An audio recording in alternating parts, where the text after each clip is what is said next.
Now, the Three Martini Lunch with Greg Corombos and Jim Geraghty. And welcome, everyone, to the Friday edition of the Three Martini Lunch, along with Jim Geraghty of National Review. I'm Greg Corombos of Radio America. We've got three martinis here for you today. One of them's definitely good. One of them is definitely crazy. And we're pretty sure one of them's bad. The middle one's a little bit of a question mark, but we're pretty sure it's bad. Let's start with the good martini, Jim, before we get to the second round of the first Democratic debate. CNN, the House on Thursday passed a $4.6 billion Senate bill to send emergency funding to the border, a vote that triggered outrage from progressives who objected to the legislation and an outpouring of emotion on the House floor. The measure, which passed 305 to 102, will next go to the White House for President Donald Trump's signature. The vote provoked intense Democratic infighting and came after House Speaker Nancy Pelosi backed down from an effort to make changes to the legislation, saying instead that the House would reluctantly, her word, take up the Senate bill to get resources to the children fastest. That announcement marked a reversal from her previous calls to reconcile the Senate bill with a measure passed by the House that progressives argued would have done far more to protect migrant children in government custody. So, as you just heard, the progressives don't like it, particularly because they wanted to negotiate against the Senate bill, which passed 84-8 the other day. Here's Alexandria Ocasio-Cortez explaining why she's not happy about this at all. But the problem right now, and the question at hand right now, is that Mitch McConnell sent us a bill, and we're just putting a big check mark on it instead of even trying to negotiate. I have indicated that I'm willing to stay here. I don't need to go home on vacation. I don't need to go home to July 4th weekend. I will stay here all weekend to make sure that we get this thing done. And instead, what Mitch McConnell is doing is that he's relying on the time pressure of recess to try to ram through a bill that is completely irresponsible to the American people and to those kids on the board. I believe that was on CNN, and if you thought she was fired up, her chief of staff was even more fired up, ended up having to delete this tweet, which said, quote, "Instead of fiscally conservative but socially liberal, let's call the New Democrats and the Blue Dog Caucus the New Southern Democrats.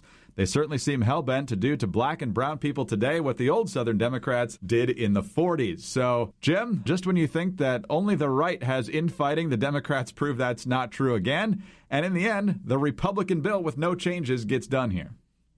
Yeah, and I think one of the probably the most interesting upshot of all this is at what point do other House Democrats start getting really irritated with not just Alexandria Ocasio-Cortez, but I think you could probably put Ilhan Omar and Rashida Tlaib in this category. John Aravosis, who used to run I guess he still runs the liberal blog, America blog. Way back in the day, I used to be on CNN with him. And, the guy was down the line liberal. There's no two way about that. Nice enough guy, though. But the other day he tweeted, "I'm really getting tired of these three freshmen and how they end up creating headaches for the entire Democratic Party.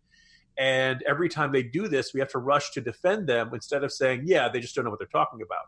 As you can imagine, he said this on Twitter. You can only imagine the kind of response that he got. But if he's thinking it, my suspicion is that other people are thinking it. Let's think about what the Democratic message on this issue could very well have been. It could have been that the way we are treating these people is not in keeping with our values. You can argue that it is being very poorly administrated. You could say the allegations of abuse and mistreatment are an abomination. And there are a lot of things you could have said that would have been a fairer and more legitimate complaint. And AOC had to burst through the wall like the Kool-Aid man and say concentration camps. And everyone, of course, immediately thought of the Holocaust. And then, of course, she said, no, I didn't mean concentration camps like that. But eventually the Simon Wiesenthal Center had to step in, or I think it was the Anne Frank Foundation. It got real bad real fast. And I think it went down roads the Democratic Party did not want to go down, because as bad as the situation is, the point is we're not running death camps on our southern border. We're trying to deal with a very serious humanitarian crisis, waves of migrants coming over the border, many of them children. What we need is to start telling the countries in Central America, you cannot come here. We are not giving out the permisos, as the rumor was back in the Obama years. Having a child does not guarantee you asylum. You are risking your life by coming here. We don't want to see any more dead young girls whose fathers attempted to cross the Rio Grande. That would have been a very strong and powerful message, and instead AOC took them down there. I think Pelosi recognized this was not a situation where they could hold up a relief bill, a bill to help manage the crisis down there much longer. And, at some point, somebody in the Democratic Party is going to say to AOC, look, you've been here for about 20 minutes. You don't know how any of this stuff works. You don't know how this. Stop undermining our leadership in public every single day. get in line and start swimming in the same direction as everybody else. And the day that comes, man, it's going to be an ugly fight there, Greg. And you and I are just going to have to pop a lot of popcorn.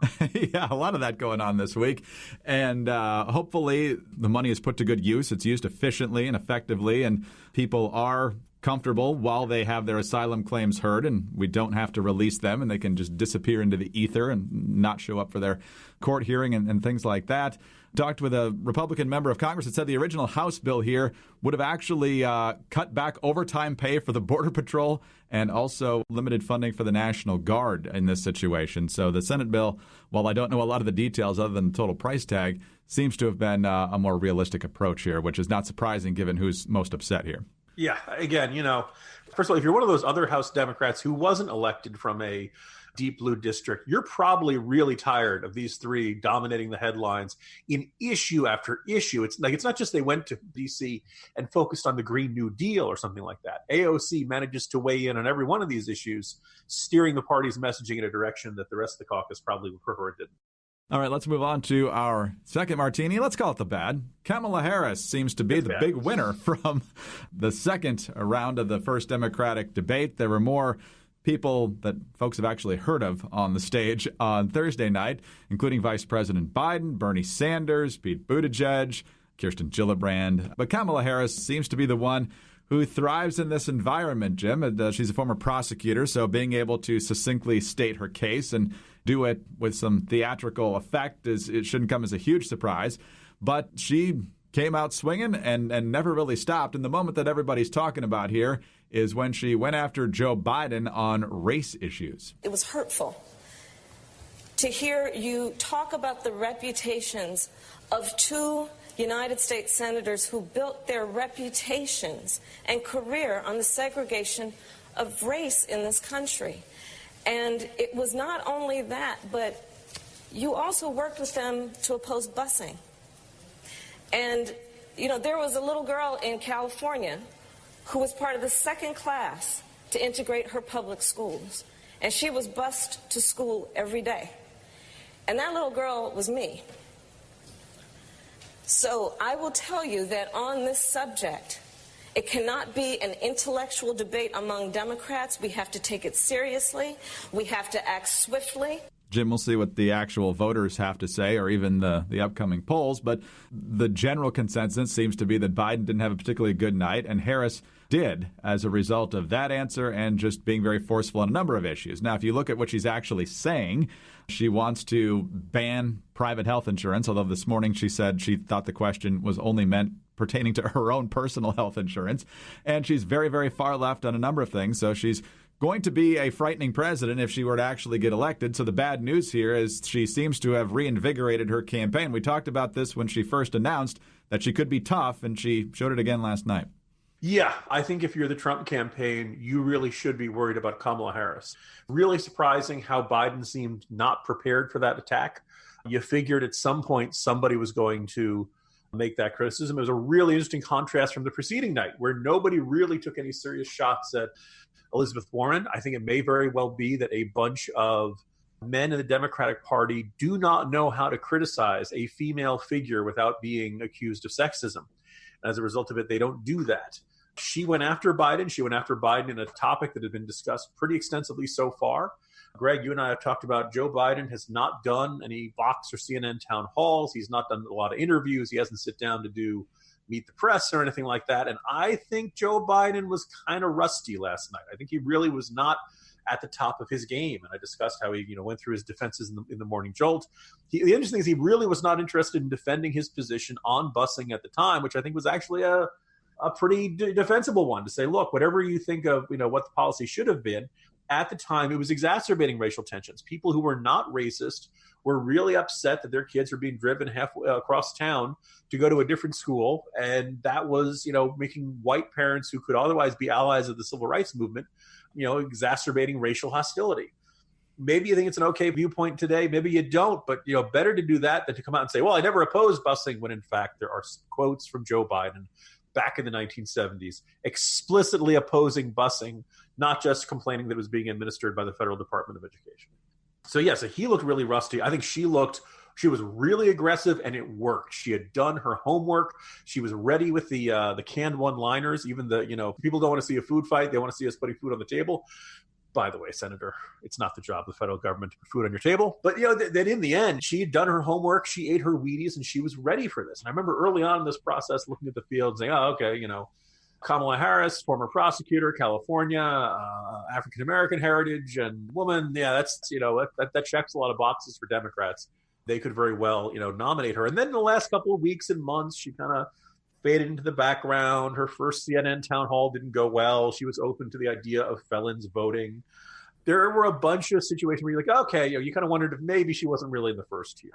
Maybe she was that top of the second tier category. Look, I think after last night, she's the front tier. I think Biden has better be ready. I think Sanders had better be ready if she decides to go after him. I think even Elizabeth Warren had better be ready. I think Kamala Harris, she's demonstrated she will figure out what the person's weakness is and go on it and personalize it. And she demonstrates toughness in this regard. And I think that's what Democrats want when they envision the Democratic nominee going up against Donald Trump. And I also, by the way, I don't Trump could get nasty with Kamala Harris. I don't know how that would play. I also think that compared to the other candidates, she is as radical. If you want the Democratic Party to be as centrist as it can be or as least radical as it can be, first of all, last night was a major disappointment because basically everybody supports eliminating private health insurance, or at least according to their hands, the hands they raised. Now, Kamala Harris wants it both ways. Greg, this is the second time she's had this issue because she had the same thing in the CNN town hall. She was like, shouldn't we just get rid of private insurance companies? Greg, how many times have you accidentally said you want to eliminate all private health insurance? 0. Right? Most of us, it's 0. For Kamala Harris, it's 2. On some pretty big stages. Now, my suspicion is if your position is no, you don't accidentally say yes twice. If you say yes twice, I think if nothing else, it's a Freudian slip that you're at least thinking about it. You're at least tempted by the idea. So this is a Democratic Party that wants to eliminate private health insurance, effectively end immigration enforcement. If you get here, they don't want to send you back. They oppose every bit of the Trump policies to control illegal immigration. And by the way, if you get here, you will get free health insurance. You get health coverage, you get taken care of, and the U.S. taxpayer will pick up the check. Gee, what could happen with that? If you announce to the world, if you're sick, come to America, we'll take care of you for free. We can only imagine the consequences that would flow out of that policy. So this is what I think should frighten the Trump campaign and other Republicans and stuff like that, is that I think Kamala Harris is an absolutely, one tough cookie of a candidate. She was the one who most clearly had a plan last night, and she went out and executed the plan, and that could take her quite far. True. And no one was ready to push back, as you mentioned. Biden didn't really push back, except for a generic mention that he was a public defender, not a prosecutor. And I think if there's going to be an attack on Kamala Harris, it's going to be her record as a prosecutor and possibly California AG, because that's probably where her greatest vulnerability is with the Democratic base. But we'll see what folks come up with there.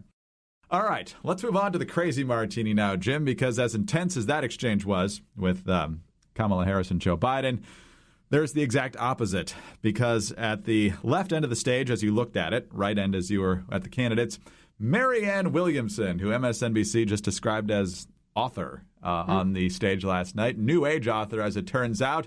She had some very interesting comments. She's a strong, fierce opponent of having a plan to really do anything, which was fascinating. Asked what her first act as president would be, was to call up the Prime Minister of New Zealand and say, girlfriend, your country is not the best place for a child to grow up. It's the United States.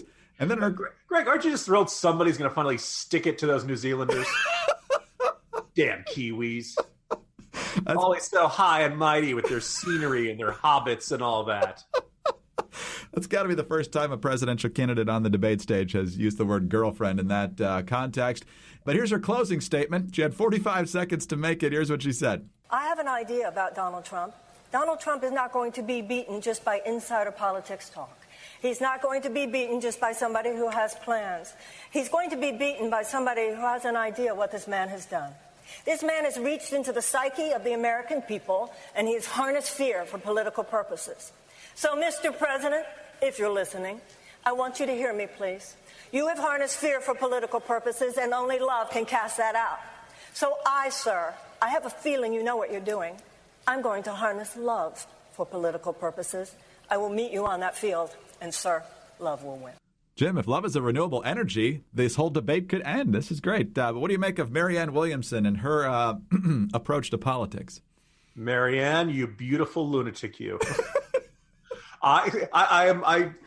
So there was this, listeners of this podcast will remember 2015, 2016. I'm not thrilled with the rise of Trump, but I got the feeling that a lot of people, including more than a few left of center commentators, were just enjoying the show. And a lot of people who were apolitical were like, oh my God, are you watching this? It's worth noting that the ratings for the Fox News debate of that cycle were, I believe the record, and I believe that as good as they were for the Democrats last night, it was not as high.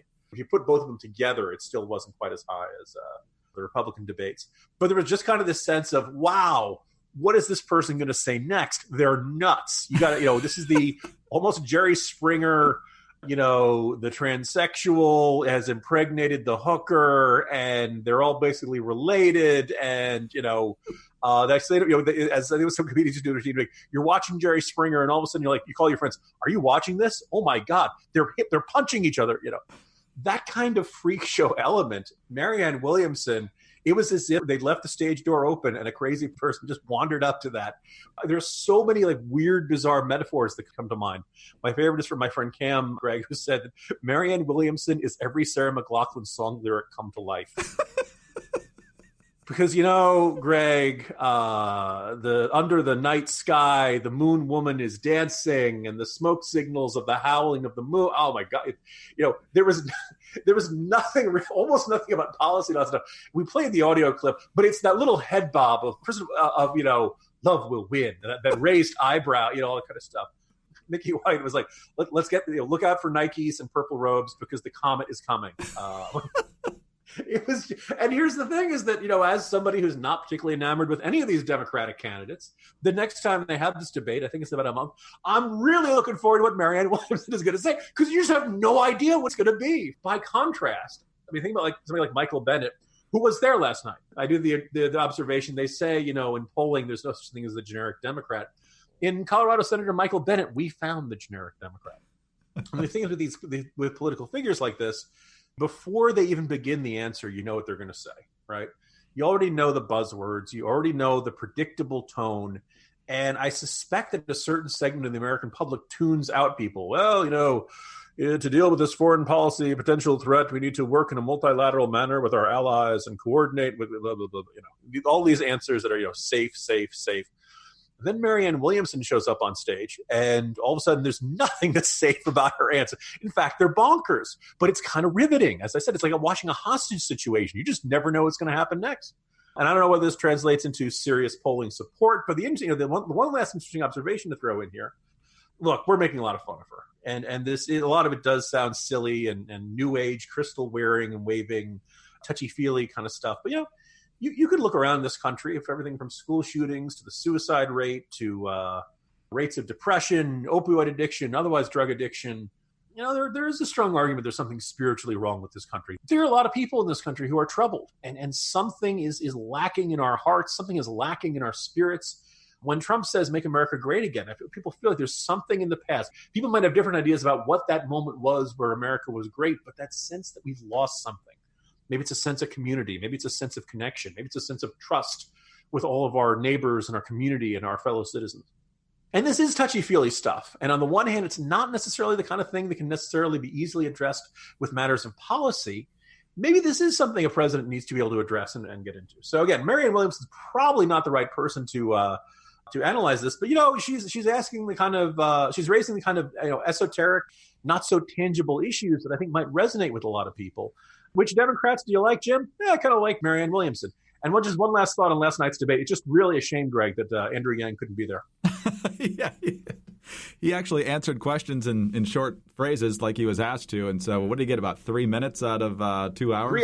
3 minutes out of 2 hours, yes. And, I even had thought it because I hadn't watched one or two. Look, I don't really I wouldn't vote for Andrew Yang, but he does have 100 different proposals on his website. With those 100, it's not hard to find 15 you think are not that bad. And, he's a guy who clearly has thought about these things.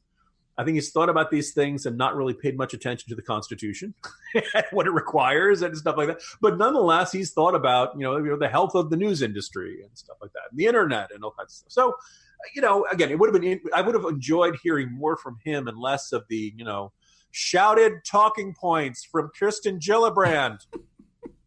Boy, the Tracy Flick comparisons just burst off the screen yesterday. But anyway, yeah. So that was the night, Greg. And I don't know about you. I'm really glad I don't have 3 straight nights of staying up till midnight. Oh my gosh, yeah. I don't. I'm not going to miss the Democrats tonight or any time in the next few weeks. I think you made a good point on Marianne Williamson. I think there definitely is a need for a spiritual reawakening. I don't think the politicians are the ones who are going to lead that, at least if it's going to be effective. But we will see going forward whether she gets a buzz out of this. She was searched a lot last night. Doesn't necessarily translate to a lot of support, but we'll find out if she's on that stage again at the end of July. So, Jim, I'm actually off next week. You will be here. Greg Knapp and Rich McFadden will be filling in for me. Enjoy the time, and I'll catch you a week from Monday.